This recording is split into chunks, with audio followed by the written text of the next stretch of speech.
Discrimination in higher education faced by youth, LGBTQIA alphabet soup youth, is 3 times for anybody identifying as trans or identifying or gender expressing in a trans way.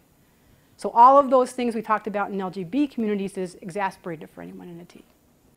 So it's not the being homosexual or transgender. Being gay, lesbian, or transgender is not inherently, like, biologically hazardous at all. The risk factors come from homo and transphobic fallout. It's a process of teaching discrimination to every new generation of children in the schools against each other, and that 4% who are LGBTIQQ against themselves. Transgender students are feeling discrimination in large numbers. And it's not so much overt anymore. They're not getting beat up in the corner. Okay, but I'm being subtly ignored in my classes. You know, or I'm not picked to be on a certain lab team, or I'm not privy to the same research grants that my colleagues are as a graduate student. Right, so subtle ignoring kind of things happen. If you think of a snowflake, every snowflake is different. No two are alike. We've known that since we were in kindergarten, right? Well, same with people. And if you can think of people as having that great fullness of expression, identity, role, etc., then I think that you sort of begin to get into the groove. More importantly, what if I'm, Jennifer and I are partners, okay? I finally figure out that I really am a man, and I really need to figure out how to do that. We've been together for 20 years, okay? I now and I don't think that I transition, I think you all transition, right? It's not, I know who I am. I'm not doing any transitioning. You're the ones transitioning to figure out who I am, to understand who I am now. The best way to avoid a discriminatory environment is consistency. So asking everybody the same question, that is really important.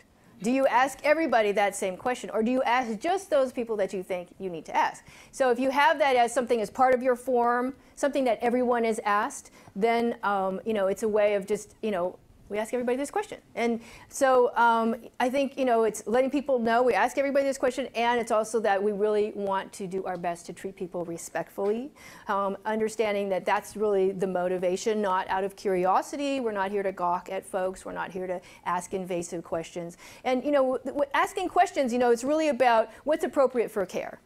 You want to create a safe place. If you mess up with the pronoun, you apologize, you slow down in your speaking so that you don't, that it sort of decreases the risk that you might use the wrong pronoun. You know, if you go to the dentist and they're asking you about your genital status, you know, that's not where that person needs to be working, right? And that's a curiosity situation. If you're coming from the heart, no one will be offended. Just come from your heart. And if you get this part, you will not face anger or judgment from your client. Letting them know that, you know, basically the reason that you're asking is because you want to show them respect. You know, how would you like to be addressed? Because the other part of it is, like, identity is one piece. Another thing is, how would you like to be addressed? You know, what pronoun is appropriate? And I use the language, what pronoun is appropriate, rather than what pronoun do you prefer? Because for a lot of people, it's not a preference. I mean, that's like sexual preference. You know, I'll take one of those, one of those. You know, it's not, that term went out a long time ago, right? So, you know, like, it's not necessarily a preference for folks. It's what pronoun is appropriate. He, she, sometimes people say they. Some people are using ze. You know, there's a number of different ways that people might use a third pronoun. But, you know, it's important to understand what that pronoun is. We also had someone working in our clinic who preferred a gender-neutral pronoun. It is so hard because until you start to have to be conscious of your pronoun, you are totally unaware of how often you use a pronoun. And so how many opportunities you have to mess up. So I was having to constantly apologize about not remembering zir or z.